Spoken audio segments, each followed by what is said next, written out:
Hello students, अगर आपको चाहिए नोट्स एंड एक्स्ट्रा हेल्प तो अभी ज्वाइन कीजिए दीक्षा मैम की memberships. Hello good morning students, welcome back to my channel. मैं हूं दीक्षा। आज हम शुरू करने वाले हैं चैप्टर 15 के अंतर्गत बायोस्फीयर रिजर्व। तो बायोस्फीयर रिजर्व ऐसे स्थान होते हैं जहां पर जीव जंतुओं, जानवरों एवं सूक्ष्म जीवों को सुरक्षित रखा जाता है।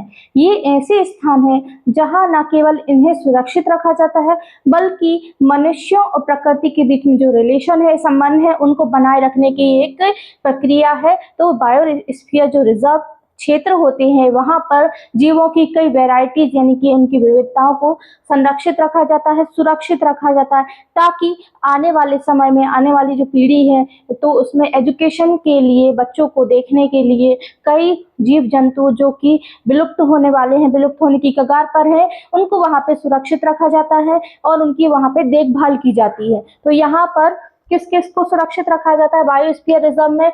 यहाँ पर मैंने क्या बताया? जीव जंतुओं को, जीवों को, जंतुओं को, पेड़ पौधों को यानी कि विविध प्रकार के प्लांट्स को सुरक्षित रखा जाता है एवं सूक्ष्म जीवों को। ठीक है, तो इन सभी चीजों को क्या किया जाता है? इनका संरक्षण किया जाता है, इन्हें सुरक्षित रखा जाता है। और इनको सुरक्षित रखने का मकसद क्या है? मनुष्य और मानव व प्रकृति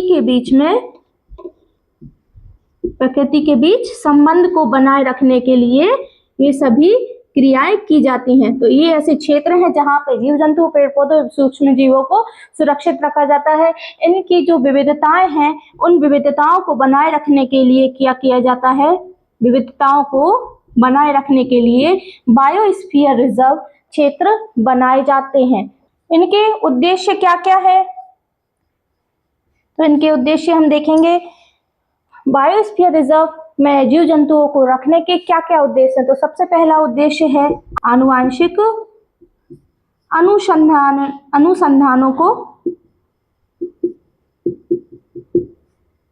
अनुसंधानों के लिए, है ना। वहां पर कई प्रकार के नमूने रखे जाते हैं और उनकी विविधताओं को बनाए रखने के लिए जीवों एवं पेड़ पौधों की विविधताओं को बनाए रखने के लिए यानी कि इनकी वेरिएशन के लिए। अगर विविधताएं नहीं होंगी तो इनमें डिफरेंस पहचान नहीं पाएंगे, सभी चीजें एक जैसी लगेंगी। तो विविधताओं को बनाए रखने के लिए क्या किया जाता है? बायोस्फीयर रिजर्व बनाए जाते हैं। इसके अलावा जीव जंतुओं की जो विलुप्त होने वाली जातियां हैं, उनकी प्रजातियां हैं, तो उनके जो नमूने हैं, उनके नमूनों को सुरक्षित रखा जाता है। क्या किया जाता है? सुरक्षित रखा जाता है। और मैंने आपको क्या बताया कि जो इकोसिस्टम है यानी कि मनुष्य और प्रकृति के बीच का संबंध है, उसको बनाए रखने के लिए भी, इकोसिस्टम को बनाए रखने के लिए भी बायोस्फीयर रिजर्व बनाए जाते हैं। तो इसके बेसिक उद्देश्य है जो कि बहुत इजी लैंग्वेज में मैंने आपको बताया है। ये क्या हो गया?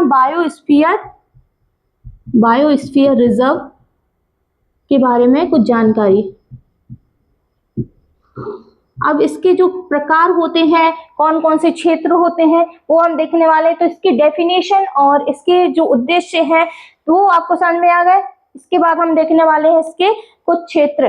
अब हम देखेंगे बायोस्फीयर रिजर्व के क्षेत्र। तो जो बायोस्फीयर रिजर्व के क्षेत्र है वो टोटल 5 होते हैं और बायोस्फीयर रिजर्व जो प्रोग्राम है वो यूनेस्को के द्वारा, इसके द्वारा, यूनेस्को के द्वारा सन 1971 में किया गया था। प्रोग्राम किया गया था कब? सन 1971 में। याद रखेंगे, बायोस्फीयर रिजर्व यूनेस्को कंपनी के द्वारा सन 1971 में प्रोग्राम किया गया था। अब हम आते हैं इनके क्षेत्र पर। तो इसका जो पहला क्षेत्र है उसका नाम है कोर क्षेत्र। क्या नाम है? कोर क्षेत्र।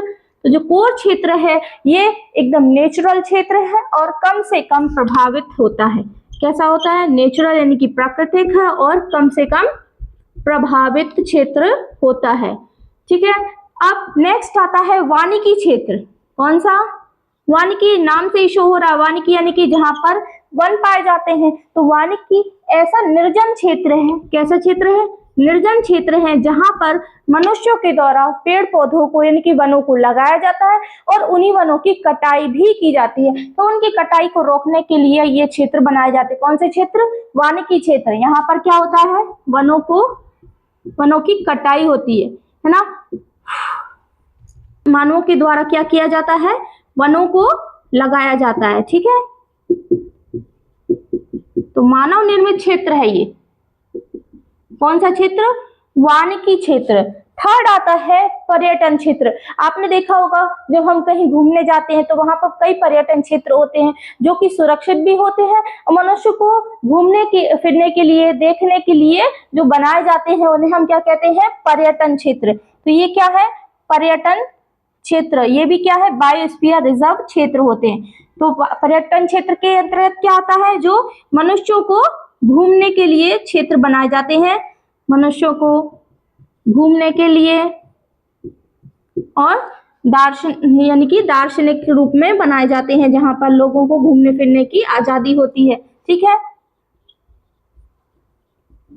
बनाए गए क्षेत्र क्या कहलाते हैं, वानिकी पर्यटन क्षेत्र कहलाते हैं, ठीक है। अब आता है चौथा, आता है कृषि क्षेत्र। क्या आता है, कृषि क्षेत्र। कृषि क्षेत्र ऐसे क्षेत्र होते हैं जो जनजाति विभाग के, जो जनजाति क्षेत्र के वर्ग के लोग होते हैं, उनको कृषि करने के लिए, खेती बाड़ी करने के लिए बनाए जाते हैं। तो वो क्या कहलाते हैं, कृषि क्षेत्र कहलाते हैं। 5th नंबर पे आता है पुनः स्थापन क्षेत्र। पुनः स्थापन क्षेत्र यानी कि जिसे दोबारा से बनाया जा सके, है ना।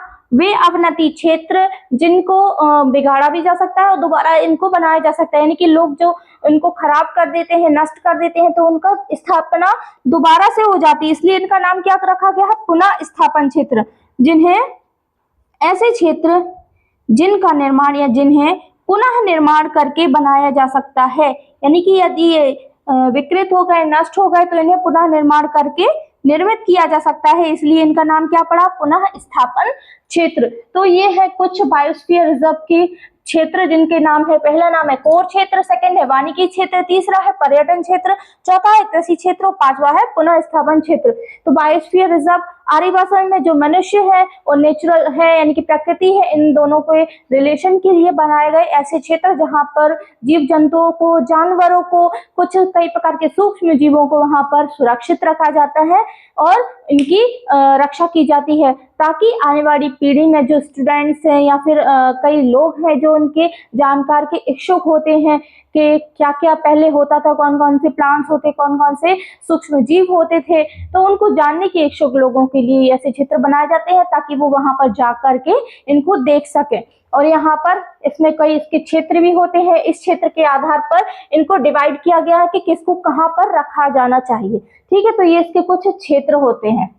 क्षेत्र के बाद यहाँ पर कुछ बायोस्फीयर क्षेत्र के नाम दिए गए हैं, उनको कब घोषित किया गया और वो किस राज्य में स्थापित है, वो आपको मैंने चार्ट के अकॉर्डिंग बताया है। तो सबसे पहले आता है नीलगिरी, जो कि ऐसा बायोस्फीयर रिजर्व है जो कि 1/8/1986 में निर्मित हुआ था और जो कि कर्नाटक, केरल और तमिलनाडु में स्थित है। सबसे पहला जो बायोस्फीयर रिजर्व है जो है नीलगिरी है। ये क्या है, पहला बायोस्फीयर रिजर्व क्षेत्र है जो कि कब बना था, सन 1986 में इसका निर्माण हुआ था और 5520 क्षेत्र में ये फैला हुआ है, ठीक है।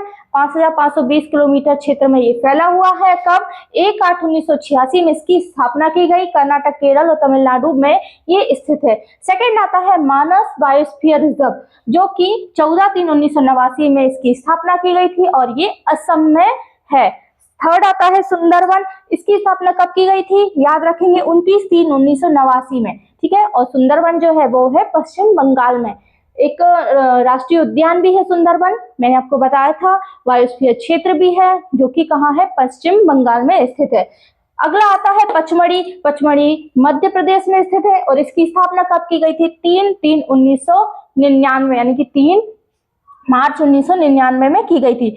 फिफ्थ आता है पन्ना। आपको 5 ऐसे बायोस्फीयर रिजर्व के नाम याद रखना है जो कि अगर आपको एग्जाम में पूछ लिए जाए तो आप इनके बारे में लिख सकें। ठीक है, तो इनमें से कोई भी 5 आप याद कर सकते हैं और बुक में और भी सारे दिए गए, मैंने आपको इजी वाले याद करवा दिए हैं ताकि आप एग्जाम में इनके नाम ना भूलें, इनका सन ना भूलें, जो इनका स्थान है वो तो कम से कम आपको याद रहना चाहिए। अगर तिथि नहीं भी लिखते हैं तो भी चलेगा, लेकिन हो सके तो इनको याद करने की कोशिश कीजिएगा। तो जो पन्ना है वो कहाँ है? मध्य प्रदेश में है। और पचमढ़ी भी कहाँ है? मध्य प्रदेश में। ये दोनों तो याद हो जाएंगे। मध्य प्रदेश में कौन कौन से? पचमढ़ी और पन्ना। ठीक है, तो पचमढ़ी की स्थापना हुई थी 3 मार्च 1999 में और पन्ना की कब हुई थी? 25 अगस्त 2011 में।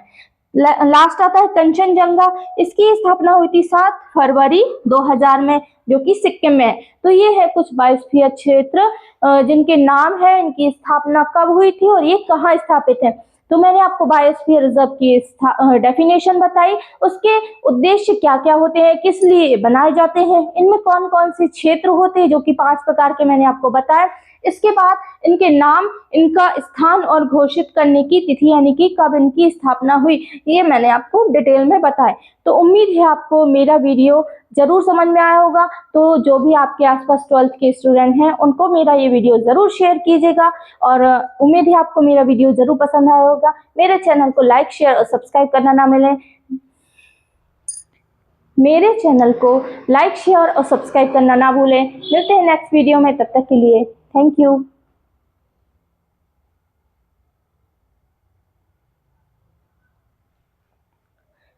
तो ये रहा आज का वीडियो। उम्मीद है आपको जरूर पसंद आया होगा। आपके आसपास जो भी 12th के स्टूडेंट्स हैं उनको ये मेरा वीडियो जरूर शेयर कीजिएगा। उम्मीद है आपको ये वीडियो मेरा पसंद आया होगा। मेरे चैनल को लाइक, शेयर और सब्सक्राइब करना ना भूलें। मिलते हैं नेक्स्ट वीडियो में, तब तक के लिए धन्यवाद।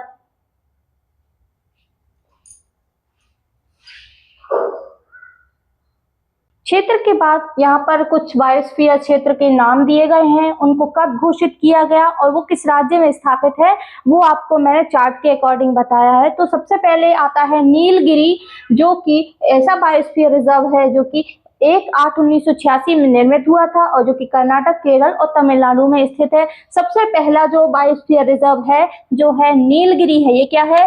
पहला बायोस्फीयर रिजर्व क्षेत्र है जो कि कब बना था? सन 1986 में इसका निर्माण हुआ था और 5520 क्षेत्र में ये फैला हुआ है। ठीक है, 5520 किलोमीटर क्षेत्र में ये फैला हुआ है। कब? 1/8/1986 में इसकी स्थापना की गई। कर्नाटक, केरल और तमिलनाडु में ये स्थित है। सेकंड आता है मानस बायोस्फीयर रिजर्व, जो कि 14/3/1989 में इसकी स्थापना की गई थी और ये असम में है।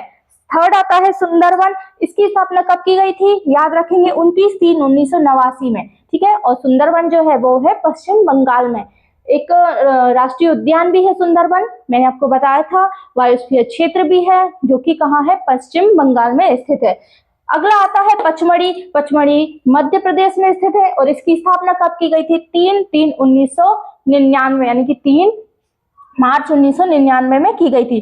फिफ्थ आता है पन्ना। आपको 5 ऐसे बायोस्फीयर रिजर्व के नाम याद रखना है जो कि अगर आपको एग्जाम में पूछ लिए जाए तो आप इनके बारे में लिख सकें। ठीक है, तो इनमें से कोई भी 5 आप याद कर सकते हैं और बुक में और भी सारे दिए गए, मैंने आपको इजी वाले याद करवा दिए हैं ताकि आप एग्जाम में इनके नाम ना भूलें, इनका सन ना भूलें, जो इनका स्थान है वो तो कम से कम आपको याद रहना चाहिए। अगर तिथि नहीं भी लिखते हैं तो भी चलेगा, लेकिन हो सके तो इनको याद करने की कोशिश कीजिएगा।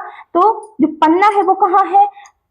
मध्य प्रदेश में है। और पचमढ़ी भी कहाँ है? मध्य प्रदेश में। ये दोनों तो याद हो जाएंगे। मध्य प्रदेश में कौन कौन से? पचमढ़ी और पन्ना। ठीक है, तो पचमढ़ी की स्थापना हुई थी 3 मार्च 1999 में और पन्ना की कब हुई थी? 25 अगस्त 2011 में।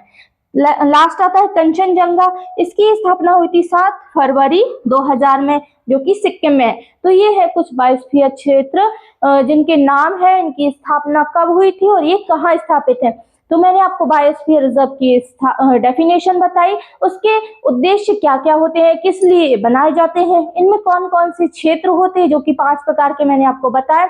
इसके बाद इनके नाम, इनका स्थान और घोषित करने की तिथि यानी कि कब इनकी स्थापना हुई, ये मैंने आपको डिटेल में बताया। तो ये रहा आज का वीडियो। उम्मीद है आपको जरूर पसंद आया होगा। आपके आसपास जो भी 12th के स्टूडेंट्स हैं उनको ये मेरा वीडियो जरूर शेयर कीजिएगा। उम्मीद है आपको ये वीडियो मेरा पसंद आया होगा। मेरे चैनल को लाइक, शेयर और सब्सक्राइब करना ना भूलें। मिलते हैं नेक्स्ट वीडियो में, तब तक के लिए धन्यवाद। Thanks for watching the video. कृपया वीडियो को लाइक, शेयर एंड सब्सक्राइब कीजिए।